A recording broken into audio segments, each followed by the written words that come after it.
பகுதியில் உள்ள துக்கியாமலையம் அரசு உயர்நிலைப் பள்ளியில் 8ஆம் வகுப்பு படித்து வருகிறோம்.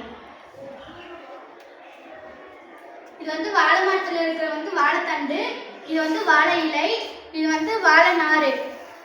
வாழை மரத்தை வாழைத்தாறு வந்ததுக்கப்புறம் வெட்டினது பிறகு தூக்கி போடுற வேஸ்ட் கழிவுகளை வச்சு நாங்கள் நிறைய பொருள்கள்லாம் செஞ்சுருக்கோம். உறிஞ்சி குழாய் செஞ்சுருக்கோம், வாட்டர் பாட்டில் செஞ்சுருக்கோம், போட்டு செஞ்சுருக்கோம். இது வாழை நார் நாங்கள் மேட்டு செய்யறதுக்கோசரம் இப்போ செஞ்சிட்டு இருக்கோம்.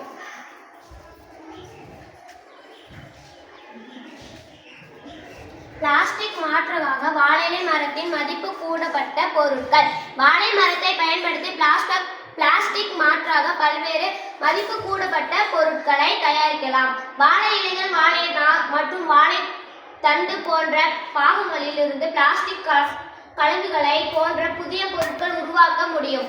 வாழை இலைகளில் உணவுப் பொருட்களை சுற்றுவதற்கு பயன்படுத்தலாம். பிளாஸ்டிக் தண்டுகளுக்கு பதிலாக இயற்கையான மற்றும் மக்கும் கற்றாக இது செயல்படுகிறது. வாழை இலையில் தட்டு தயாரித்து உணவளிக்கலாம், உணவு வழங்குவதற்கு பயன்படுத்தலாம். வாழை நார் மதிப்பு கூட பொருட்களில் மிதியபடி, லேட்டில் மேட், வாழை கூடை, வீட்டு அலங்கார பொருட்கள், நாப்கின் மற்றும் வாழை நார் பட்டு சேலைகள் தயாரிக்கலாம். வாழை இலையை பயன்படுத்தி வாட்டர் பாட்டிலில் உறிஞ்சி குழாய், சிறு குப்பி, கப் போன்றவற்றை தயாரிக்கலாம். வாழை மட்டையை பயன்படுத்தி உணவு தட்டு தயாரிக்கலாம்.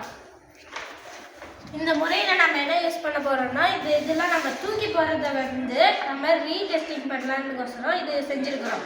இதை நம்ம தூக்கி போடும்போது இது மண்ணில் எல்லாம் உரமாயிடும். அதனால தான் நாங்கள் இது செஞ்சுருக்கிறோம். இப்போ இதெல்லாம் செஞ்சது மண்ணுக்கு ரொம்ப உரமாக இருக்கும். நன்றி.